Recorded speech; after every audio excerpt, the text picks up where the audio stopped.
morning sun spilled golden light over the school grounds as students poured through the tall iron gates, some laughing, some yawning, and some rushing not to be late.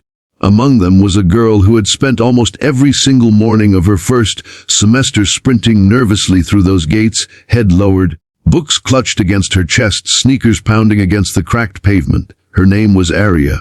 She was shy, quiet, and often looked as if she wanted to disappear into the crowd rather than be noticed. Yet despite her best efforts to vanish, the cruel eyes of bullies always seemed to find her. Arya had been running at those gates not out of excitement or eagerness, but out of fear. The fear of the ones who waited for her, the pack of sneering students led by a boy named Trent.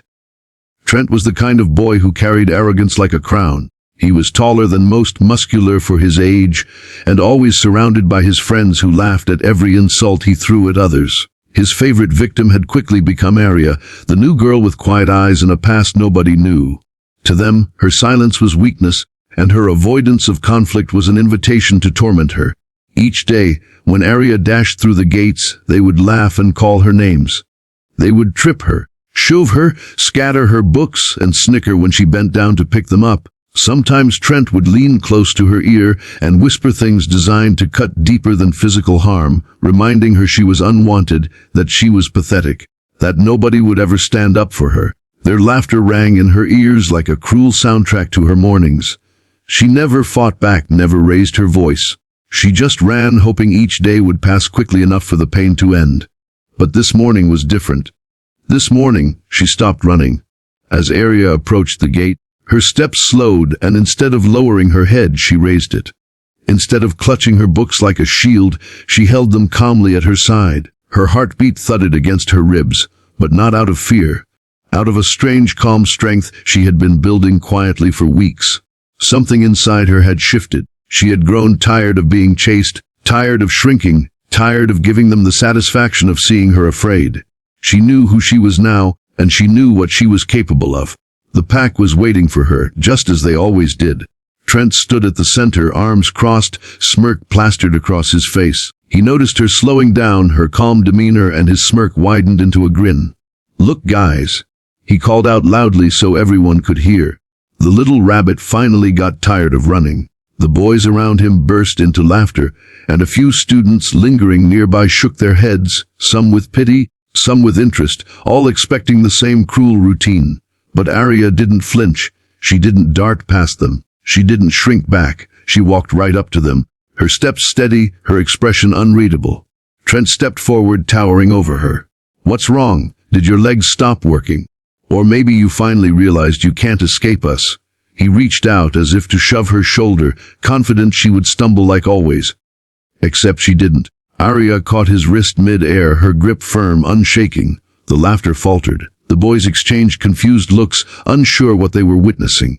Trent tried to jerk his hand away, but her fingers were locked like iron. For the first time, his smirk faltered. "What are you doing?" he growled, trying to mask his surprise with anger. And then it happened. With emotion so swift, so powerful that the crowd around them gasped, Arya bent her knees, shifted her weight, and lifted Trent off the ground. His feet left the pavement, his arms flailed for balance, and for a second his arrogant face was frozen in pure shock. She didn't throw him, not yet.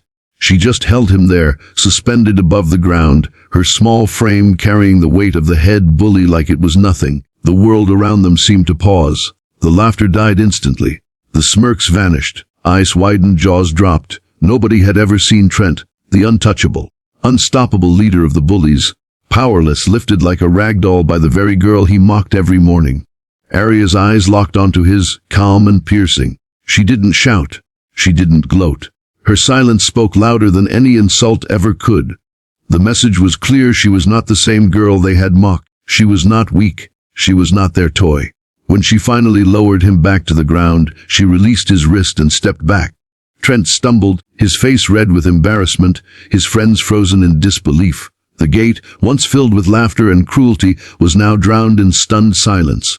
Arya adjusted her books in her arm, lifted her chin and walked past them, her steps slow and deliberate. Every eye followed her, every whisper rising in awe.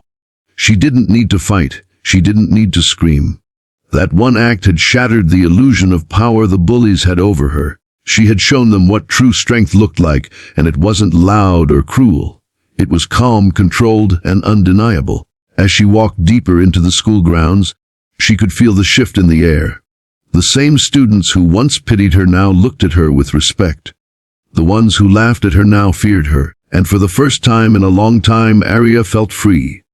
But little did she know, this was only the beginning. The bullies would not forget this humiliation, and the school had only seen the first glimpse of the strength she carried within.